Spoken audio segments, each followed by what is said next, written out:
Program ini didanai oleh para sahabat dan mitra dari Joyce Meyer Ministries. Saya melakukan pelayanan ini karena melihat kuasa Allah mengubahkan hidupku dan Ia pun akan lakukan untuk saudara. Kunci untuk segalanya ada pada firman Allah. Saya Joyce Meyer dan saya percaya Allah dapat memulihkanmu dalam setiap lukamu.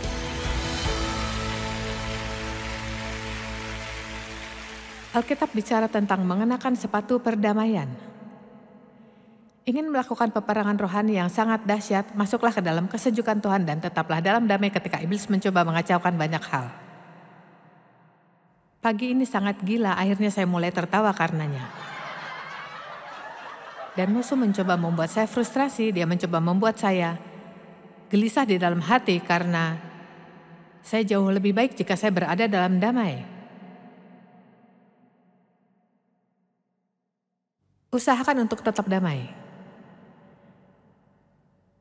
Jika saudara menunggu tempat parkir dan seseorang menyelip dan mencurinya, Tuhan berkati.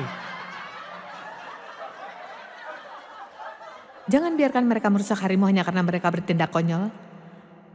Ayo saudara bersamaku. Tahukah saudara betapa sulitnya tetap dalam damai hanya untuk sehari? Maksudku hanya sehari. Dan dengarkan, hanya karena orang lain bertindak menyebalkan itu tidak berarti saudara boleh. Tahu mengapa? Karena saudara milik Bapamu di surga. Dan Dia mengharapkan lebih banyak darimu. Gunakan pedang bermata dua, kata Efesus 6, dan pedang itu adalah firman Tuhan. Gunakan firman melawan musuh. Ini senjata terampuh untuk melawannya, dan kemudian dikatakan tutup segalanya dengan doa. Segala jenis doa. Berdoalah di mana saja setiap saat dalam roh. Untuk semua orang, berdoalah, tutup mereka dengan doa. Saya suka ide itu, saya suka berdoa dan berkata, saya menyelimuti anak-anakku dengan doa. Berdoalah untuk mereka. Kasih menutupi banyak dosa. Ini berarti ketika seseorang berdosa, saudara bisa mengampuninya, saudara bahkan tidak perlu menyebutkan yang mereka lakukan. Saya dulu agak menyebalkan seperti saya mungkin memungut kaos kaki Dave, tapi saya ingin dia tahu dia meninggalkannya di lantai. Saya ingin dia tahu betapa baiknya saya. Kemudian Tuhan berkata, mengapa kau tak lakukan itu dan menutup mulutmu? Saudara tahu itu? Maksud saya dia selalu ingin lebih. Tuhan selalu ingin sedikit lebih. Kemudian tetaplah beriman sepanjang waktu. Dari iman ke iman, ke iman, ke iman, ke iman. Bukan dari iman ke keraguan dan ketidakpercayaan ke sedikit lebih banyak iman. Mari tetap beriman saja. Aku percaya kepadamu Tuhan, aku percaya kepadamu. Aku percaya kepadamu. Kita bisa mengatakan ini 100 kali sehari. Aku percaya padamu Tuhan. 2 Korintus 4 ayat 13 berkata, ada tertulis, aku percaya karena itu aku berkata-kata. Karena kami mempunyai roh iman yang sama, kami juga percaya dan kami juga berkata-kata. Sekarang, apa yang kita katakan sangat penting. Saya tidak sempat membaca ayat-ayat ini tadi malam, tapi tahukah, Yesaya 53 katakan seperti anak domba yang dibawa ke penyembelihan, ia tidak membuka mulutnya. Ini bicara tentang Yesus. Ini cukup menarik, ia tidak membuka mulutnya. Dan kemudian dalam Yohanes 14 ayat 30 Yesus berkata, sudah dekat waktunya untuk mengalami penderitaan terberatnya. Dan katanya, aku tak akan banyak bicara lagi denganmu. Ini ayat yang cukup menarik, aku tak akan banyak bicara lagi denganmu. Ya, mengapa? Karena dia akan berada di bawah banyak tekanan dan kuberitahu sesuatu ketika sedang melewati masa sulit dan di bawah banyak tekanan, salah satu hal terbaik yang bisa dilakukan adalah menutup mulutmu.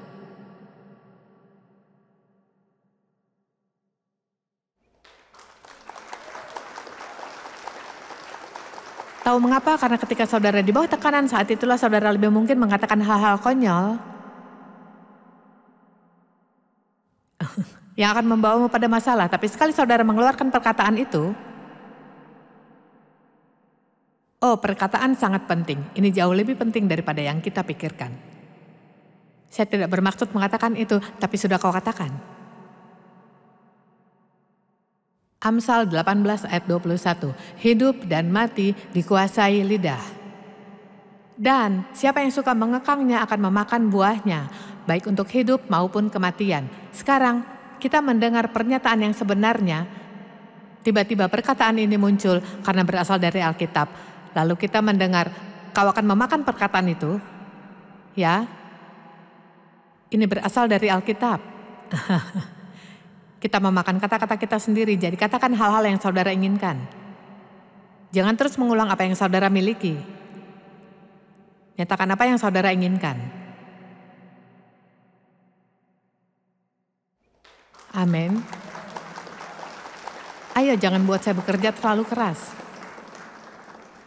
Kasihanlah saya makin tua.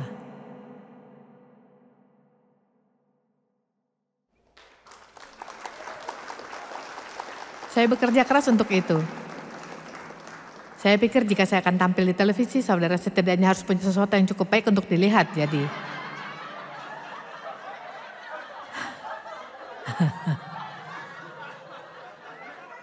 Roma 12 ayat 11 berkata, janganlah hendaknya kerajinanmu kendor. Itu adalah semangat rohani. Biarlah rohmu menyala-nyala. Dan layanilah Tuhan, saya tidak tahu mengapa, tapi ketika saya pergi ke sini saya selalu semangat. Lihat dan saya bertaruh saudara merasa lebih semangat di sini daripada jika saudara berbaring di rumah, makan donat dan menonton sinetron.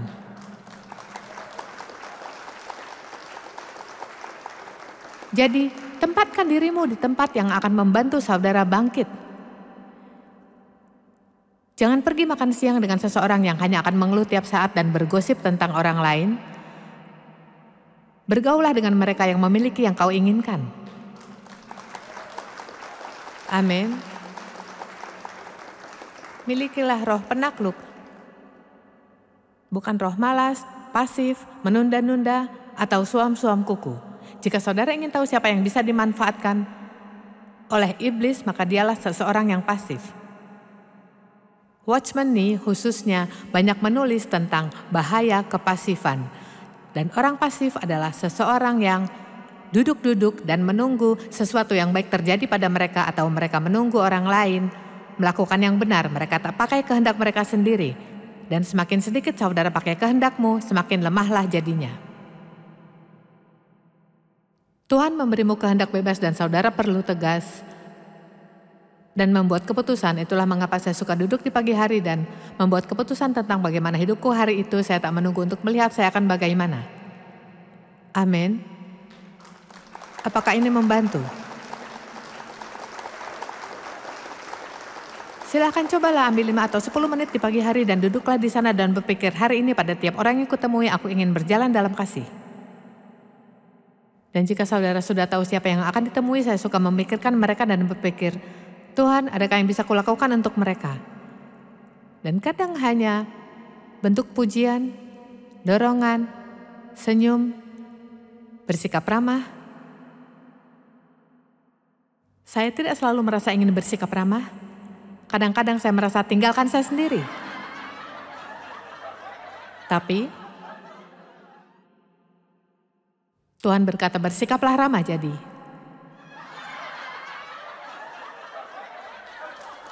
Apa kabarmu hari ini? Nah, Daud berdoa di Mazmur 51 setelah dia berdosa dengan Batsyeba. Jadikanlah hatiku tahir ya Allah dan perbaharuilah batinku dengan roh yang kudus. Dan terjemahan Amplified katakan roh yang teguh adalah roh yang tekun, teguh, tekun. Tekun. Jadilah orang yang memutuskan saya tak akan pernah menyerah. Saya sudah memutuskan saya tak akan berhenti, saya tak akan menyerah. Banyak yang bertanya kepadaku dan sudah selama 15 tahun, apakah kau pernah berpikir tentang pensiun? Ya, tapi saya akan bosan. Apa yang akan kulakukan? Jadi saya hanya akan berdiri di sini selama saya bisa berdiri.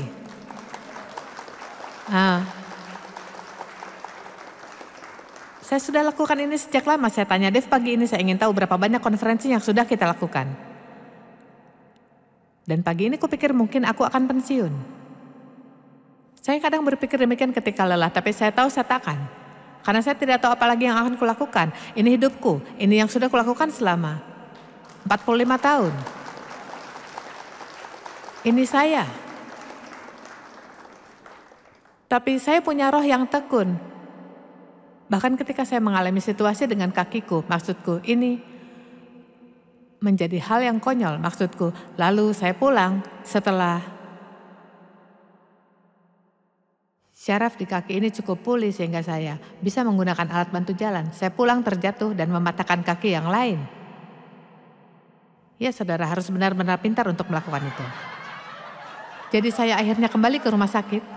10 hari lagi di rumah sakit rehabilitasi. Tuhan bantu saya melakukan ini dengan benar. Kemudian, saudara mungkin harus alami ini untuk paham, tapi ketika mereka mengirimku pulang, saya benar-benar tidak bisa gunakan kedua kaki, jadi saya harus keluar dari kursi rodaku ke papan geser dan meluncur ke toilet. Mereka akan menyelipkan papan ini di bawah bokongku dan saya akan merayap, meluncur kembali ke kursi rodaku dan kemudian membawaku kembali ke kursi malasku dan saya akan meluncur ke kursi rodaku. Sepanjang waktu saya berkata saya punya kemenangan, saya lebih dari pemenang. Saya tidak akan menyerah. Dan tahukah saudara, saya tahu dari awal bahwa semuanya akan baik-baik saja. Dan disinilah saya. Nah, Alkitab berkata kita lebih dari pemenang. Apa artinya menjadi lebih dari pemenang? Maksudku, bagaimana saudara bisa lebih dari pemenang? Ini yang kupikirkan. Kupikir menjadi lebih dari pemenang berarti saudara tahu saudara punya kemenangan sebelum mendapat masalah. Jadi ini berarti saudara tidak lagi harus takut pada masalah.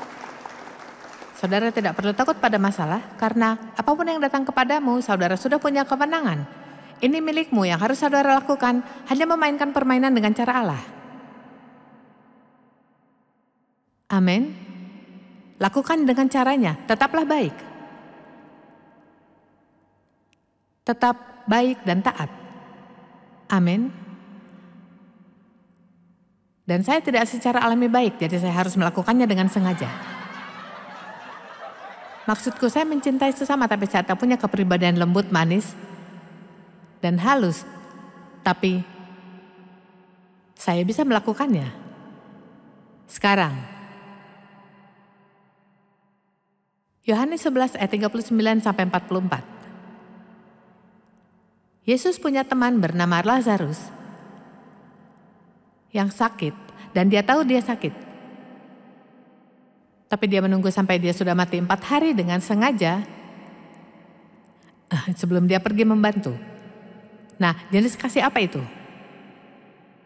Ini jenis kasih Tuhan. Kadang dia membuatmu sangat membutuhkan mujizat, sehingga pada saat dia datang membantu, saudara tahu ini hanya karenanya. Amin. Jadi ketika dia akhirnya datang, Marta berkata, kau terlambat, dia sudah mati 4 hari, dia sudah bau.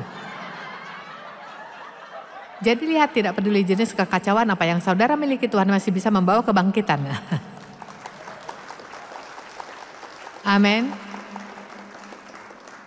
Dan ini cerita yang sangat menarik. Yesus pergi ke kubur, dia sedang bersiap untuk membangkitkan orang mati. Kubur itu punya batu besar di depannya. Begitulah cara mereka menutupnya. Dan dia berkata kepada orang-orang, gulingkan batu itu sekarang. Saya mulai memikirkannya beberapa tahun lalu dan kupikir mengapa orang yang sedang bersiap membangkitkan orang mati perlu orang untuk memindahkan batu. Ini sungguh baik saat saudara paham karena dia ingin kita jadi bagian dari perbuatannya. Dan saya beritahu jika mereka tak memindahkan batu itu, Lazarus masih akan ada di sana. Dan beberapa saudara mungkin punya batu yang perlu digulingkan dalam hidup.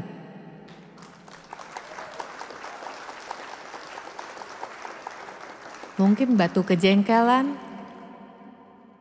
batu ketidakmauan mengampuni, Luar biasa betapa banyaknya orang dalam tubuh Kristus yang tidak mau mengampuni sesamanya.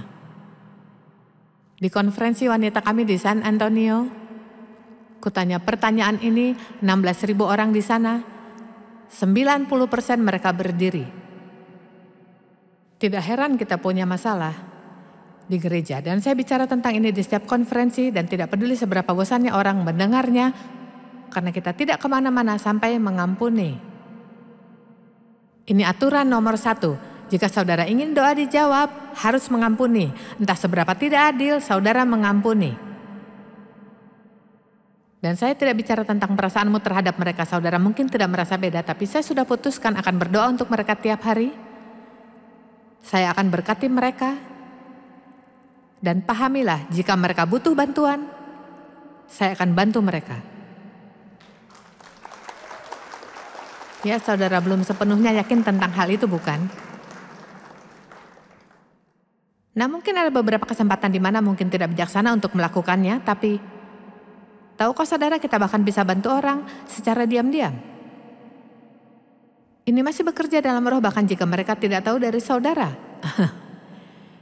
Ini hanya soal taat dan yang dikatakan Alkitab, doakanlah mereka, berkatilah mereka. Apa yang dikatakan Amsal, jika musuhmu haus, berikan dia minum. Jika dia lapar, berikan sesuatu untuk dimakan. Jika dia tidak bisa membayar sewa bulan ini, itu saya, bukan Alkitab. Jika dia tidak bisa membayar sewa bulan ini, bayarlah. Apa? Biarkan dia diusir, saya tidak peduli. Ya, itu sikap yang sungguh Kristen, bukan? Apakah saudara mendengar?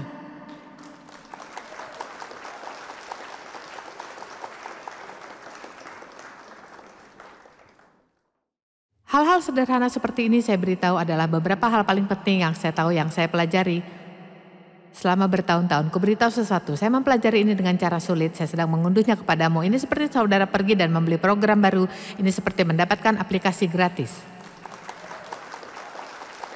Saya memberi saudara unduhan pagi ini yang harus saudara lakukan sekarang hanya menerapkannya. Amin. Gulingkan batu itu. Biarkan Tuhan membawa kebangkitan. Apakah saudara setuju? Tapi pertama saudara harus gulingkan batu. Mungkin sesuatu yang sederhana seperti perlu meminta maaf kepada seseorang. Jangan jadi orang Kristen yang kasar. Milikilah perilaku baik. Gulingkan batu itu. Tapi Tuhan, kata Marta, saudara orang mati itu saat ini sudah ada bau yang sangat busuk. Dia sudah di sana 4 hari. Dan Yesus berkata, bukankah aku telah berkata kepadamu, jika kamu percaya, kamu melihat kemuliaan Tuhan.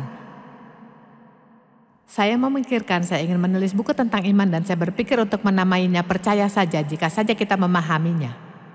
Hanya memahaminya. Hanya pulang memikirkannya dengan otak mungilmu yang diinginkan Tuhan, hanya saya percaya. Saya tidak harus mencari tahu, tak harus memahaminya, tak harus menyukainya. Dia hanya ingin saya percaya. Percaya dia baik, percaya dia menjaga saya, percaya segalanya akan baik. Itu yang diinginkan Tuhan, hanya saya percaya. Berapa banyak saudara yang paham betapa bingungnya kita dengan coba mencari tahu segalanya.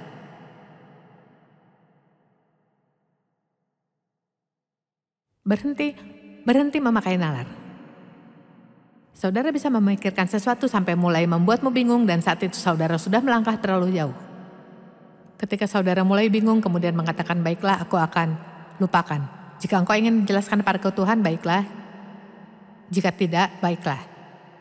Ada banyak hal yang tak kupahami tapi aku mencoba melakukan apa yang Tuhan inginkan. Maka mereka menggulingkan batu itu. Yesus memandang ke atas berkata, Bapa, aku mengucap syukur. Aku tahu bahwa engkau selalu mendengarku, tapi aku mengatakan ini demi orang-orang yang berdiri di sini agar mereka percaya bahwa engkau yang mengutus aku. Setelah dia mengatakan ini, Yesus berseru dengan suara keras, Lazarus, keluarlah. Orang mati itu keluar. Tangan dan kakinya dibalut dengan kain linen dan kain di sekitar wajahnya, pakaian kubur. Dan Yesus berkata kepada mereka, lepaskan pakaian kubur itu dan biarkan dia pergi. Dan saya pikir itu bagian penting yang kita lupakan. Setelah saudara lahir kembali, maka secara sistematis izinkan Roh Kudus bekerja denganmu dan mulai lepaskan pakaian kuburmu. Lihat, saya lahir kembali, tapi saya masih punya sikap yang buruk, saya punya sisa-sisa dari masa kecilku. Itu pakaian kubur, hal-hal yang menahanku, hal-hal yang mencegahku bertindak seperti Yesus. Dan secara bertahap Tuhan membantuku melepaskan hal-hal itu. Tuhan akan bekerja denganmu sepanjang sisa hidupmu. Saya tidak tahu apa yang masih kumiliki, tapi saya hanya ingin lakukan apa yang Tuhan inginkan dariku. Kita ini adalah terang dan garam dunia. Dan meskipun kita hidup di zaman yang sangat sulit, kita hidup di zaman terbaik. Jujur saja, saudara tidak kebetulan ada di bumi pada saat ini. Tuhan memilih saudara untuk zaman ini dalam sejarah.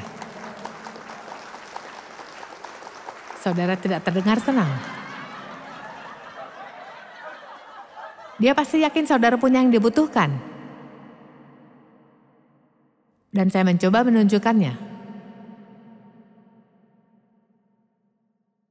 Saudara adalah terang dunia, garam dunia. Tapi jika garam kehilangan rasa asinnya, Alkitab berkata ini tidak berguna. Jadilah orang Kristen yang berdampak. Apa artinya? Buat orang haus akan apa yang saudara miliki. Aku ingin mencicipinya. Aku ingin damai yang kau miliki. Aku ingin sukacita yang kau miliki. Amin. Aku ingin sedikit kekuatan yang kau miliki. Terang dunia. Entah seberapa gelap suatu tempat, nyalakan satu cahaya kecil dan kegelapan ditelannya. Wow. Dunia adalah tempat yang gelap saat ini. Yang perlu kita lakukan hanya nyalakan terang.